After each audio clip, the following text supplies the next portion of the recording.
For our main program, Consul General of Canada, Brandon Lee, will be introduced by his friend and Rotarian, David Brenner.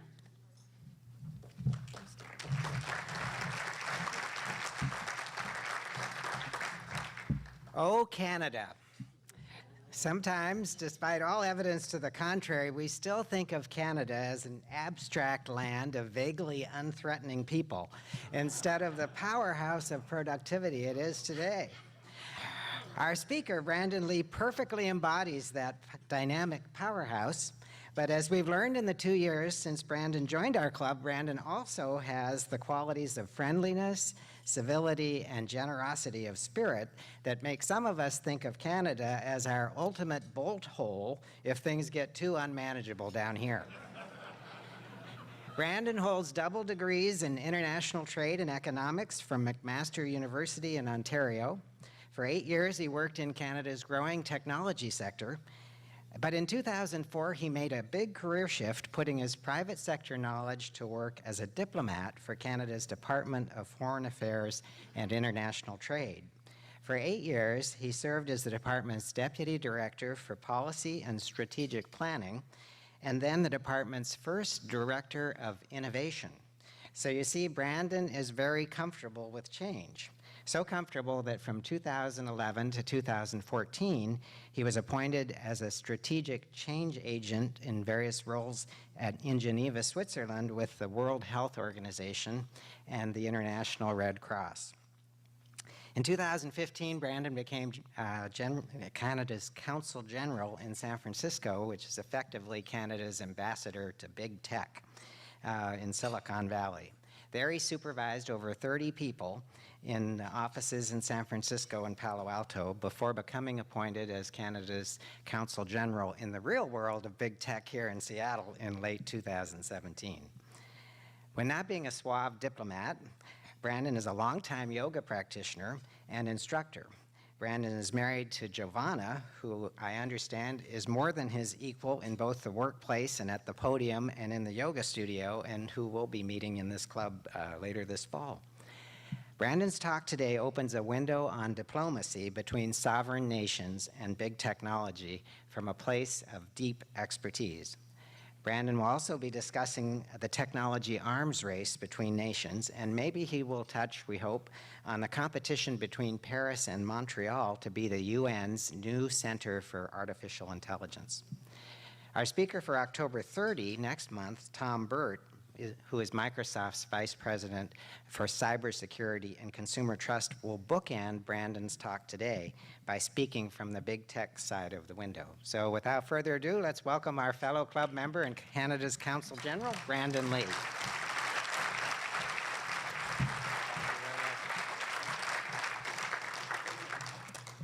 Thank you. Hello. So first I want to say that since becoming a Rotarian, it's been my real honor and pleasure to be part of this group. Every time I come, the first Rotarian I ever met was actually David, and I'm sure all of you know David. And you know, David, your kindness and warmth has really helped Giovanna and I settle into Seattle, so thank you very much as well. Some of you may know that right now in Canada, we're in election period. And so usually consul generals and ambassadors, we don't speak in public during election time. So everything I'm saying today is my personal opinion and does not reflect the government of Canada.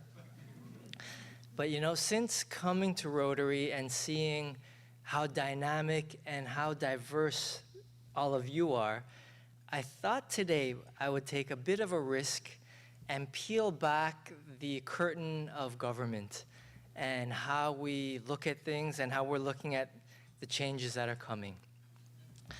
So I'm going to be a little bit ambitious today, but I'm sure all of you will be able to follow along easily. So, but quickly, how many Canadians do we have in the room? Just by a show of hands. Any Canadians here? Okay, very good.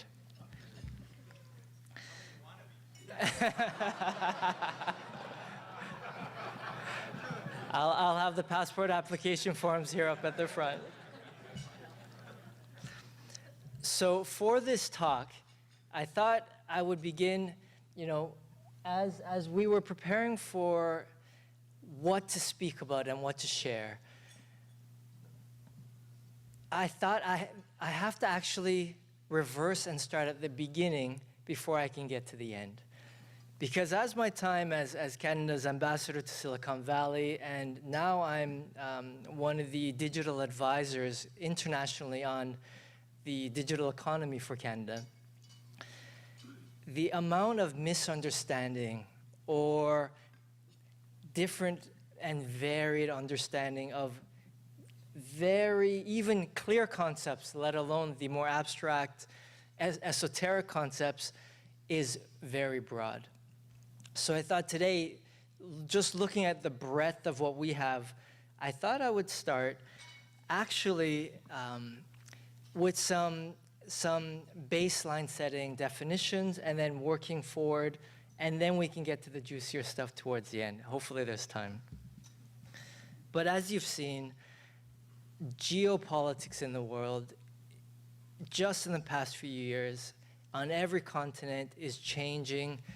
The world is not what we had grown used to it being even a decade ago.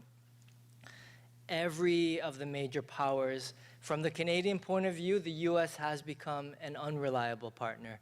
Maybe I'll just leave that there. That's a different conversation. But you see populism rolling across all of Europe. Even China. Deng Xiaoping was very famous on the Chinese philosophy of how they operate is hide your strength and bide your time. But we're seeing now this is definitely not the position that China is taking, especially as Canada. We are feeling Chinese pressure very clearly in many areas. So the structures of institutions, alliances, global rules are all being questioned. An angle that we are taking is one of the underlying elements is that the reason for this is the transition from the industrial economy to the digital economy. So automation, robotics, if I may be so bold, even the American dream, if you get a good education, you work hard, then you can live a good life. Look at the average housing costs, and look at the cost of education even. And the highest form of bankruptcy in the US is medical bankruptcy. So if you have poor medical insurance and you get sick, then it really, this American dream, but it's a global dream, is being challenged. Governments are being asked to do more with less. Governments are being stretched further and further. Even if government budgets remain the same, we have to cover things like blockchain and e-commerce and digital economies and looking at artificial intelligence and ethics with the same budget. So even if budgets remain the same, governments are being asked to do more. Demands and expectations by citizens are only increasing. When you get an Uber and you can just call it and it shows up within a few minutes, you expect government services to keep up. When's the last time you went to the Department of Transport? Or if you look at some of the government services versus what digital private sector, how fast it's moving, clearly the government is struggling to keep up. There was also a time when if you were an expert in any field, the government would tap you on the shoulder. If you were the top biochemist, engineer, mathematician, scientist, you would be honored to actually be tapped on the shoulder by government to be a senior advisor, part of a panel, part of a work group.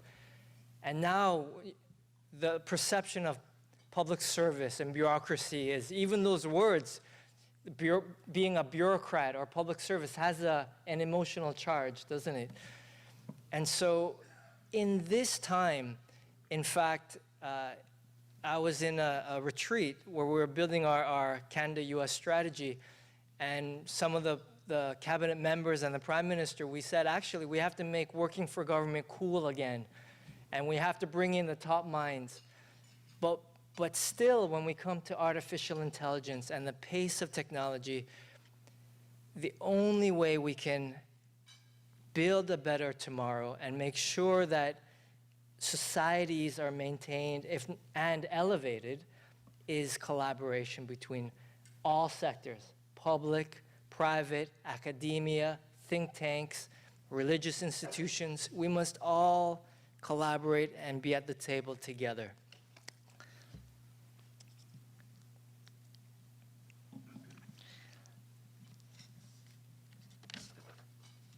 So, just a quick show of hands, how many of you would consider yourself comfortable with what artificial intelligence is? AI. And machine learning. Okay, and deep learning. Who has heard of deep fakes? Okay, thank you. Now that sets a tone for... So artificial intelligence. As humans, we've always thought and known humans are the most intelligent species on this planet that we've known. So how we've measured technology until now is against human processing. So artificial intelligence, if I can vulgarize very simply, is a simulation to human intelligence. And in a way, it's evolving very quickly, but there are three types of AI. There's something called narrow intelligence, artificial narrow intelligence, artificial general intelligence, then artificial superintelligence. So the word narrow, don't let that, don't underestimate the word artificial narrow intelligence, because in fact, that's the only place we've come so far with AI. And just the speed and the processing capacity of artificial narrow intelligence is already shaking every sector that we know. So for example, the simple things are speech recognition, voice assistance, everyone knows the devices. You can say, hello Alexa, hello OK Google, those chatbots. These are all the basics of artificial narrow intelligence. There are, I said OK Google and it turned on my phone.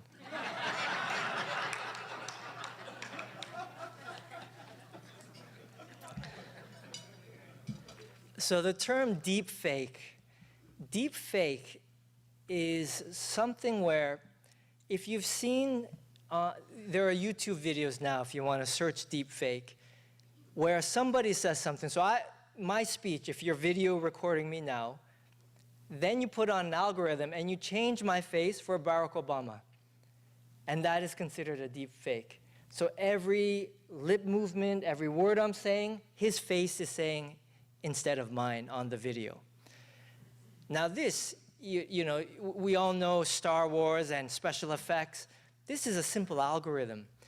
Now, within artificial narrow intelligence, there's a subsector called deep learning. So this is where deep neural networks. Now, these are terms that you may not be so familiar with, but basically, deep learning, if I can, again, vulgarize and simplify, and this is only within artificial narrow intelligence, is where two engines are pitted against each other. One engine is called a synthesis engine, so it creates. Another engine is called a detection engine, so it validates and verifies. Now this is what machine learning, I'm being very simplistic here, but the synthesis engine keeps putting on Barack Obama's face as I'm speaking, and the other engine says, that's not good enough. Oh, that one looks good. The lips are okay there. Oh, the eyes don't look real. Based on comparing to other photos of Barack Obama.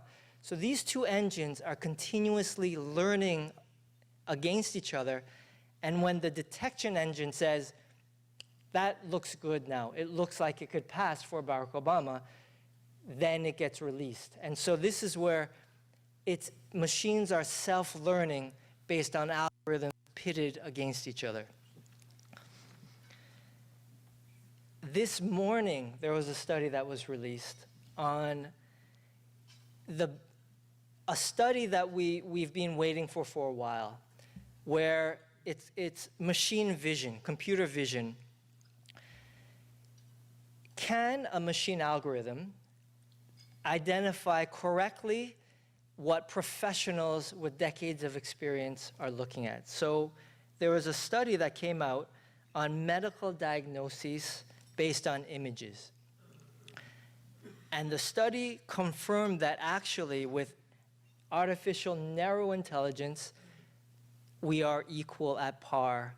The machines are equal to professionals. So the percentages are, the deep learning systems correctly detected a disease state 87% of the time, and professional humans 86% of the time.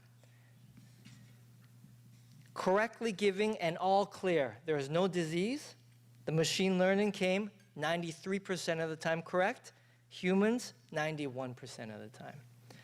So already we are seeing that machines, as you train them, can perform tasks and actually help us in the end. But then there is always the chance of misuse of technology, and we'll get to that in a second. You know, some of the technologies that the speed at which it's going, actually, if there's one takeaway, if I can, I'll say it now, and maybe if I remember at the end, I'll say it again. Technology is moving so fast, and people like me in the government, technologists that we'll hear from, we actually need all of you to engage and come along. So does that mean you have to all create Twitter, Facebook, Instagram accounts and start? I don't think you have to go that far. But whatever technology, whatever sector you're interested in, go a little bit deeper and follow along. You don't have to learn how to code, but follow along what the latest big tech companies are doing. Follow along reading articles on those areas. Come out to conferences and listen and engage, because your life experience is actually essential for us to move into a digital economy. And I'll get to that in a second as well. So artificial general intelligence, the middling form, is where artificial intelligence actually is equal to human intelligence. That means based on intuition, can analyze things and can act and be equal to humans. But then let's jump to the next form, is superintelligence. So superintelligence is where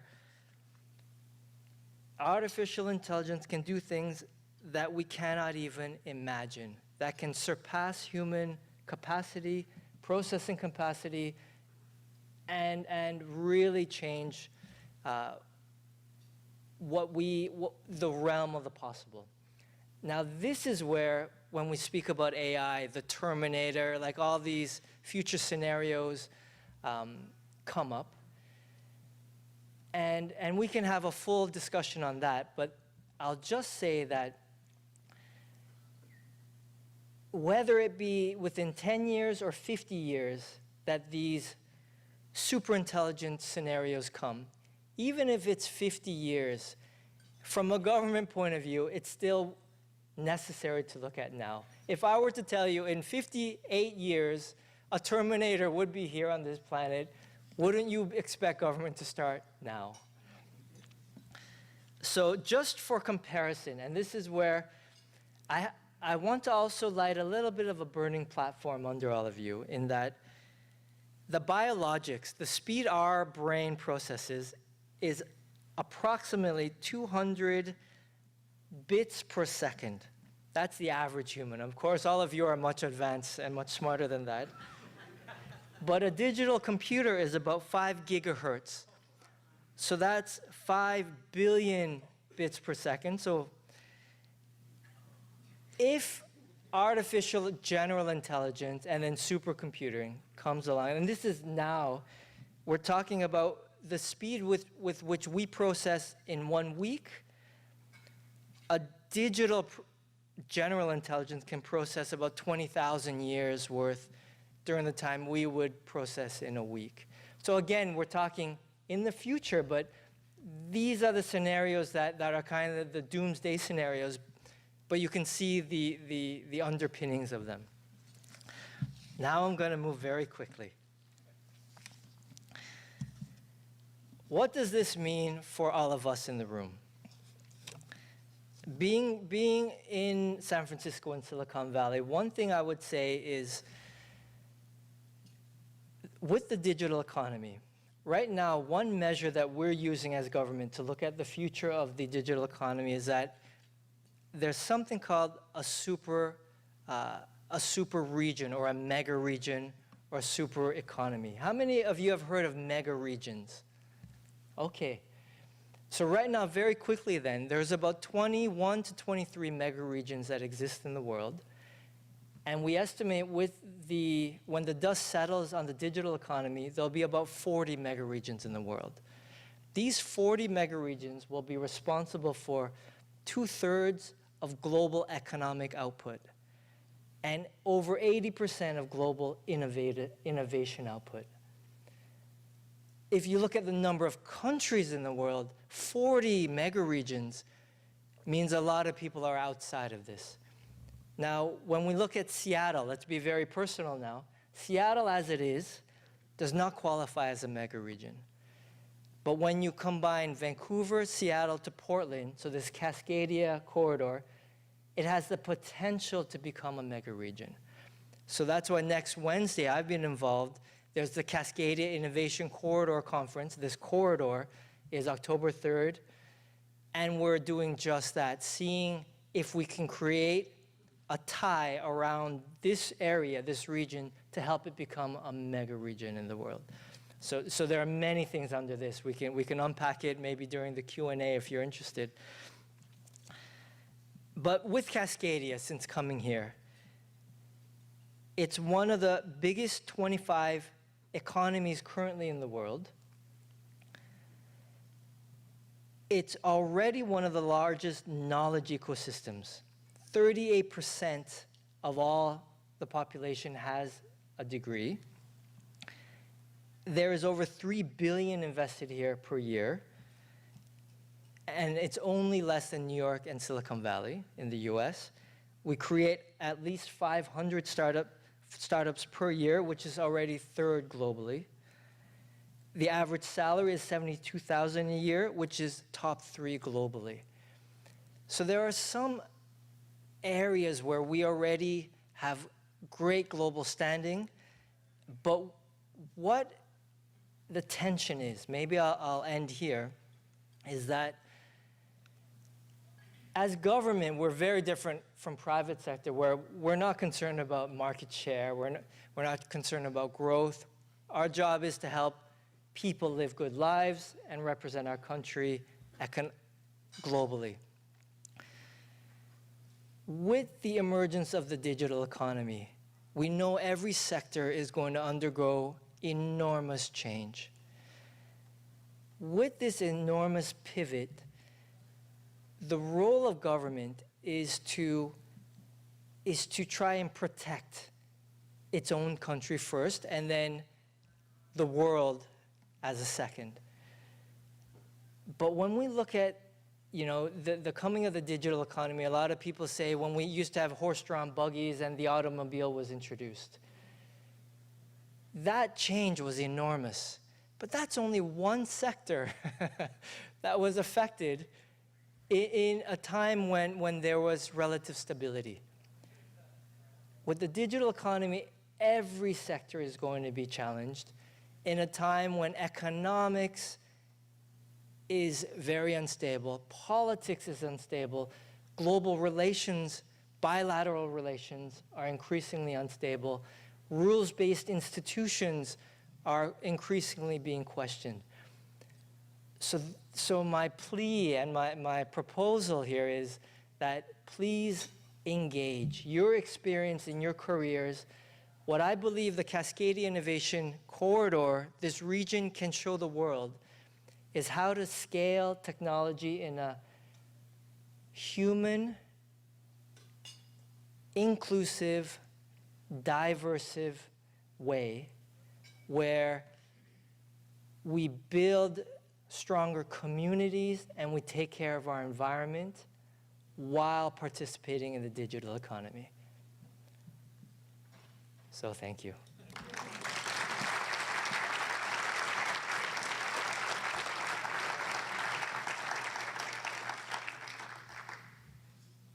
So I think we have a few minutes for questions. Yes. Digital is borderless, and especially Cascadia is borderless.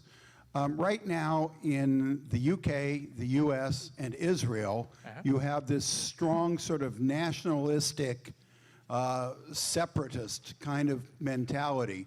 You've got your own issues with your prime minister, but I don't think it has to do with separatism. So if digital is borderless and you've got this nationalistic trend going on, what happens? So that's a great question. It's a big question, and we can unpack this for a long time. But if I can be very, very to the point, countries and governments will continue to exist.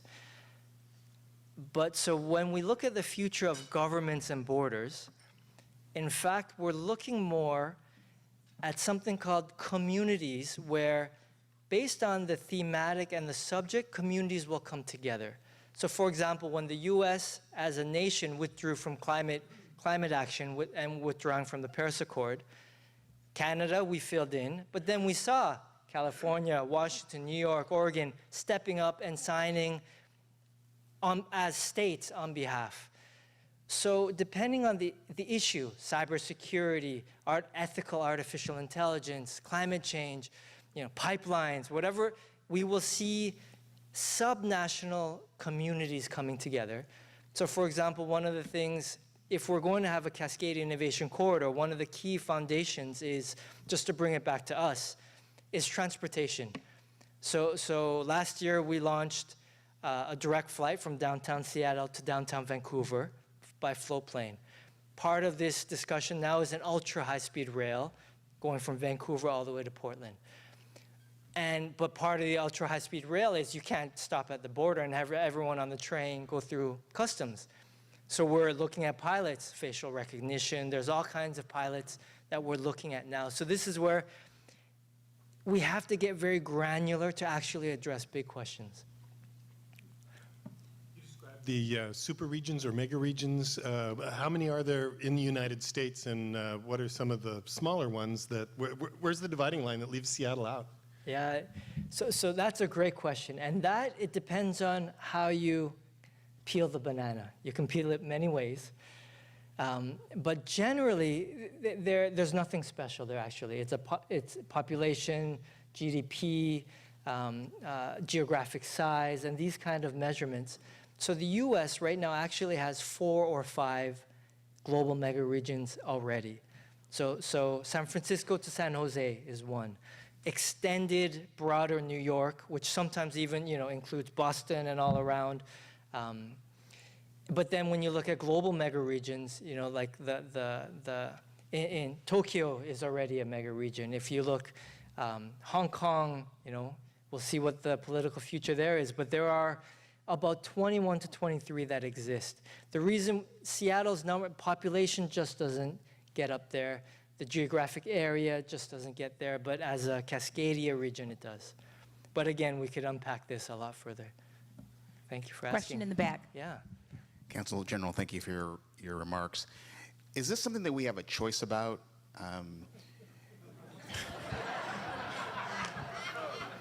Just because you're saying it's a doomsday scenario, we have had things like nuclear war, nuclear bombs, those kinds of things, and then there's treaties. Is this something that we're going to put a fence around, and there's going to be treaties around the way we use this technology? It's a great question, and thank you for asking. I was debating if I should speak to it, but I thought someone would ask a question. So the adoption of technology is inevitable. look at all of us with these phones. Like, this phone is more powerful than the entire Apollo system that sent Neil Armstrong to the moon. And when you look at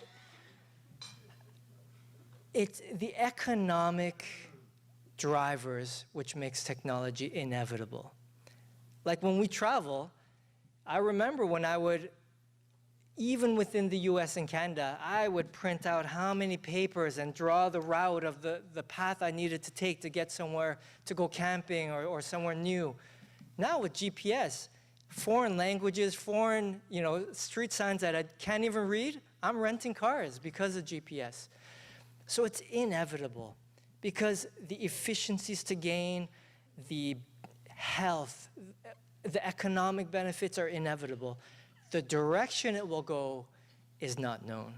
And that's why our voices, your engagement, my biggest worry is how many of you think, this technology, AI, I'm just going to turn off my phone when I go to bed or on weekends. I had a phone-free weekend, so I have peace of mind, and you just push it off to the side. I think that's the danger because progress is going as fast as it can. So to bring me back to my recommendation I made is please engage. If you're in the financial industry, maybe look at blockchain. Learn a little bit more because blockchain, I believe, is actually game-changing. It's when the internet first came about and we were thinking about what's this thing called email, that's about the stage blockchain is now, but it's going to change everything we know, and we're just at the beginning. So please engage, don't be overwhelmed, and try to keep up. I'm trying to keep up as well. Hi, thank you so much. We hear a lot about how governments are always trying to support the development of technology, but it seems like that's not really an issue. Technology is going to develop, but why have governments why have they had so much trouble regulating technology? I mean, it seems like that is probably one of the most pressing issues we have right now, and very few governments have done anything. So in a way, when we, as government, as a digital strategist, I'll be very direct to say that governments, when we regulate something that's evolving, we will get it wrong. And governments can't pivot either. In private sector, the famous Facebook slogan, go fast and break things. Government, there's political capital to every regulation and legislation. Once you launch something, you can't pivot it. You can't cancel and say, actually, this is a better one. So in fact, as government, it's better to be patient and be a slow second and let things evolve. But the risk is when governments react. There are examples with drone regulation. The first time a drone gets in front of an airplane, then everyone gets, and governments are forced to react. But then it slows down drone innovation, piloting technology, like applying it in intelligent ways. So in fact, being slow, having a little bit of thick skin, I think having thick skin these days in almost all matters is healthy. But especially when it comes to technology, letting things go. And technology companies are moving so fast that if we regulate, the chances we will stifle versus protect are greater. Maybe I'm being too honest, but that's my position. Last question. Okay. Canada and the United States are unique among, I believe, countries in the whole world in being such large melting pots and having citizens from all over the world. Sure. Does that make us particularly suited for the coming changes in global economy? Well, maybe that can link to the future Office of Artificial and AI Ethics, because as you've seen, AI machine learning needs to be trained. And who's training it? It's humans training it with human data. And does humans have biases? Can we be discriminatory? Can we be racist? Of course. And so instead of regulating, what we in Canada are trying to do are put guiding principles and guardrails. So in Montreal, we've launched the principles for AI adoption. and these are 10 principles.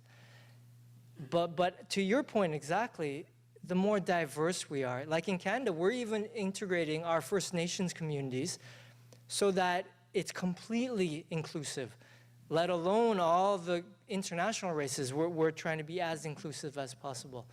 If not, as you've seen all the stories maybe around facial recognition, the best are white males that it recognizes, because most of the coders and developers are white males.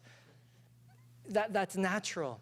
But then ethically, we have to look at these. Maybe on ethics, one final point, when we look at the global competition,